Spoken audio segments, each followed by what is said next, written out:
दोस्तों, आपके मन में भी ये थॉट आता ही होगा कि यार अपना स्टार्टअप शुरू कर लूँ।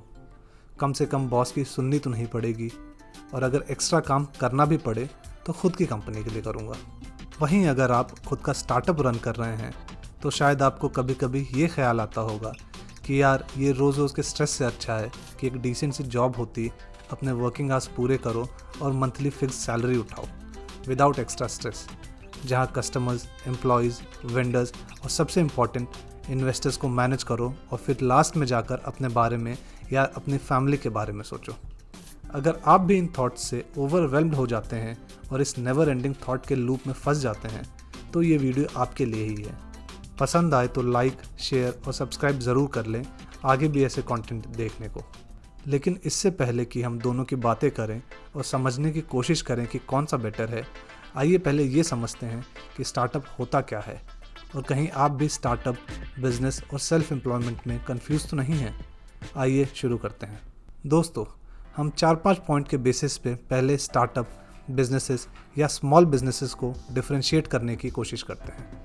First, vision. दोस्तों, जहां स्टार्टअप शुरू ही इस विजन के साथ होता है कि वो मार्केट में आए और उसको डिसरप्ट करे, अपनी टेक्नोलॉजी, इनोवेशंस और ना ही सिर्फ प्रोडक्ट लाए बल्कि एक पर्पस ड्रिवन प्रोडक्ट लाए जो कि यूनिक हो और सोसाइटी की प्रॉब्लम को एड्रेस कर रहा हो या उनकी नीड पूरी कर रहा हो।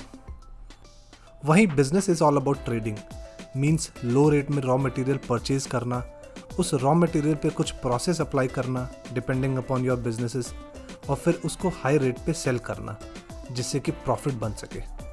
अब यहाँ प्रोडक्ट मतलब गुड्स और सर्विसेज दोनों से है। इनके विजन प्रोडक्ट बनाने, उसको सेल करके प्रॉफिट बनाना होता है और बिजनेसेस को एक डेफिनेट रेट से स्केल करना होता है। यहाँ मार्केट को डिसरप्ट करने जैसी कोई बात नहीं होती। Second, funding. किसी भी काम को एग्जीक्यूट करने के लिए फंडिंग चाहिए होती है जिसके कई वेज होते हैं, जैसे कि अपने कंपनी के इक्विटी को डाइल्यूट करके, मतलब कंपनी के शेयर्स को सेल करके जिसको हम इक्विटी फंडिंग कहते हैं, या फिर मार्केट या बैंक से लोन लेके एक फिक्स्ड रेट पे जिसको हम डेट फंडिंग कहते हैं।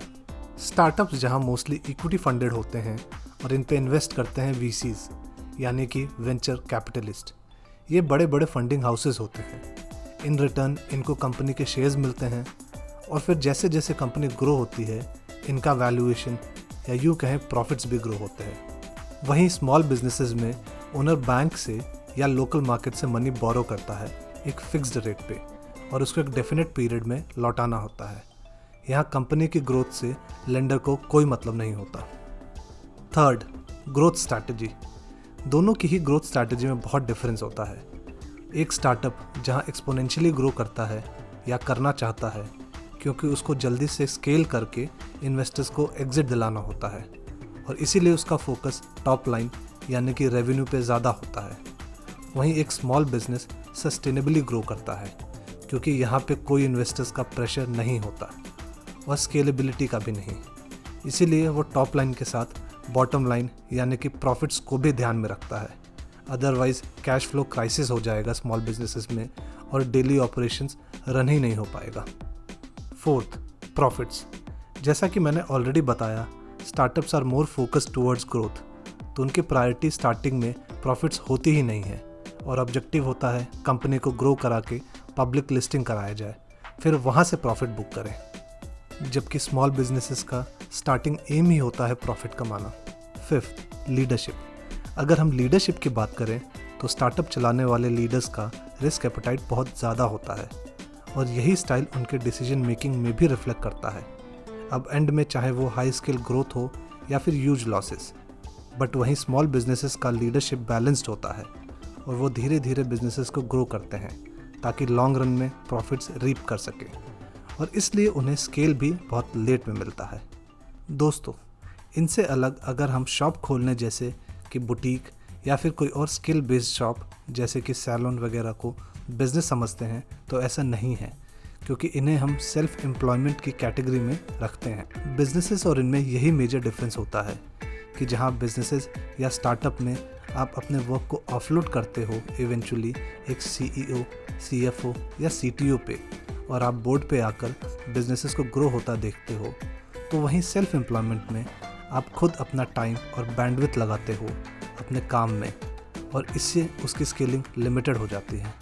पर वहीं जब आप डिफरेंट एम्प्लॉयज़ और लीडर्स हायर करके इसको ऑटो रन में छोड़ दोगे तो ये बिजनेस की कैटेगरी में आ जाएगा। आई होप अब आपको क्लियर हो गया होगा स्टार्टअप, बिजनेसेस और सेल्फ एम्प्लॉयमेंट में डिफरेंस।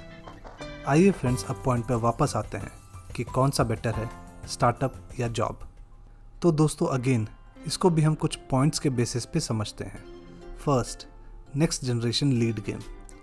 दोस्तों सोचो कि आप जॉब में हो, अच्छे एजुकेशन लेके, चाहे वो गवर्नमेंट जॉब हो या प्राइवेट जॉब, और आप लाइफ के 30-40 ईयर्स जॉब करते हो और रिटायर कर जाते हो।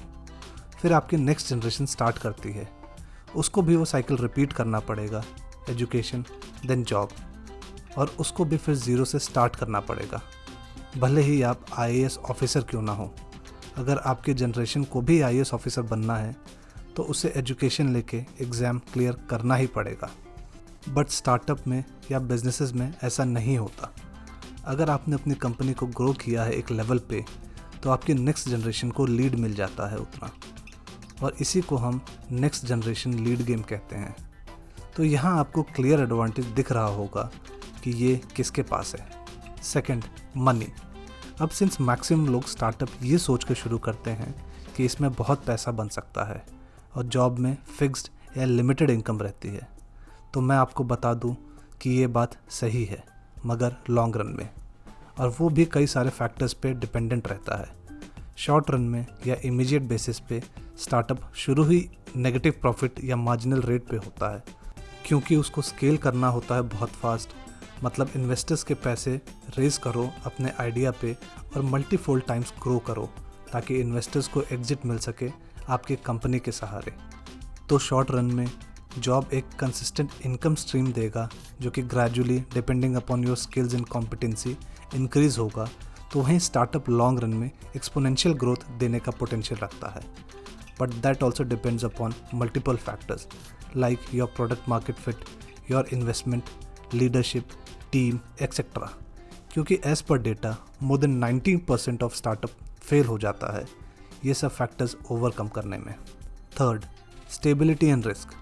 तो फ्रेंड्स, जैसा कि मैंने बताया कि startup is a riskier game with higher returns, वहीं जॉब एक स्टेबल मीन्स है, बट रिटर्न्स यानी कि salary is limited with gradual growth. वहीं इसको एक दूसरे अप्रोच के साथ भी देखा जा सकता है, like people usually thinks that startup is very risky, but आप रिस्क कैसे एसेस करते हो ये इस पे भी डिपेंड करता है। जैसे रिस्क तब हुआ जब आप सिंगल सोर्स ऑफ इनकम पे डिपेंड करते हो और किसी भी रीज़न की वजह से वो सिंगल सोर्स बंद हो जाए, तो it will become very difficult to survive, जैसा कि हम जॉब के केस में देख सकते हैं। वहीं अगर हम स्टार्टअप या स्मॉल बिजनेसेस की बात करें तो founders generally multiple source of revenue create करते हैं, जैसा कि कंपनी की ग्रोथ से, इन्वेस्टमेंट से, other financing activity etcetera.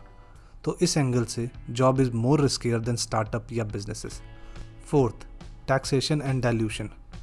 Friends, job में आप कितना भी अर्न कर लो, आपको एक फ्लैट रेट से गवर्नमेंट को टैक्स देना ही पड़ता है, और उसके बाद जो पैसे बच जाएं वो आपकी रियल अर्निंग्स होती हैं। बट स्टार्टअप या बिजनेसेस में ऐसा नहीं होता। आप पहले अपने एक्सपेंसेस को माइनस कर सकते हो, देन टैक्स देते हो, तो एक्चुअल में आपकी अर्निंग्स बढ़ जाती हैं। इसको मैं एक एग्जांपल से समझाता हूँ। लेट्स से आप साल का 30 लाख अर्न करते हो जॉब से और उतना ही स्टार्टअप से, और सैलरी का 30% यानी कि 9 लाख आपने टैक्स दे दिया, तो आपकी रियल अर्निंग हुई 21 लाख। और फिर बचे हुए आप स्पेंड करोगे, चाहे वो मोबाइल लेना हो या फिर कार। बट वहीं स्टार्टअप में आप पहले स्पेंड कर सकते हो, जैसे कि मोबाइल और कार आपने 20 लाख का ले लिया, तो बचे हुए 10 लाख पे ही आपको टैक्स देना पड़ेगा, क्योंकि बाकी का एक्सपेंस आप कंपनी के अकाउंट में बुक कर सकते हो एज बिजनेस एक्सपेंसेस। तो इवेंचुअली आपकी अर्निंग्स बढ़ गई। वहीं डाइल्यूशन की बात करें तो जब आप जॉब छोड़ते हो या रिटायर करते हो तो कोई दूसरा आपको रिप्लेस कर देता है without any extra incentive. But businesses में अगर आप एग्जिट लेते हो तो आपको उस टाइम के वैल्यूएशन के मुताबिक पैसे मिलते हैं। सो इसमें एग्जिट इंसेंटिव भी है जो जॉब में नहीं है। Fifth, job satisfaction in work life balance.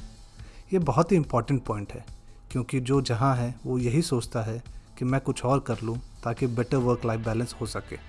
But friends, यकीन माने ये दोनों ही पॉइंट्स अपोजिट चलते हैं ज़्यादातर। आप अपना स्टार्टअप इसीलिए खोलते हो क्योंकि उसमें आपको सेटिस्फैक्शन मिलता है और आपको वो पसंद है, बट उसको सक्सेसफुल बनाने के लिए आपके पास वर्क लाइफ बैलेंस नहीं बचता। और वहीं जॉब में मैक्सिमम केसेस में सेटिस्फैक्शन नहीं होता क्योंकि वहाँ आप वो कर रहे होते हो जो आपका बॉस आपको बोलता है या एक्सपेक्ट करता है, भले ही आपको वो पसंद ना हो। But after completing your office hours आप अपना टाइम फैमिली को या खुद को दे सकते हो। 6th, learning opportunity. और आखिर में अगर हम लर्निंग अपॉर्चुनिटी की बात करें तो कहते हैं ना कि in startup either you succeed और यू लर्न। मतलब आपकी लर्निंग यहाँ इमेंस होती है क्योंकि you have to run the show, चाहे वो HR का रोल हो या ऑपरेशंस का, फाइनेंस हो या मार्केटिंग या कुछ और। यहाँ पे सभी कुछ इनिशियली आपको ही देखना पड़ता है, बट जॉब में आपका वर्टिकल मोर और लेस डिसाइडेड और फिक्स्ड होता है। तो फ्रेंड्स, मैंने इन पॉइंट्स से कुछ फैक्ट्स और अपना ओपिनियन समझाने की कोशिश की है। अब क्या बेटर है, जॉब या स्टार्टअप, ये इन सब पॉइंट्स के साथ आपकी एलिजिबिलिटी पर भी डिपेंड करता है। यहाँ एलिजिबिलिटी से मेरा मतलब है your inner motivation and the things for which you are crafted.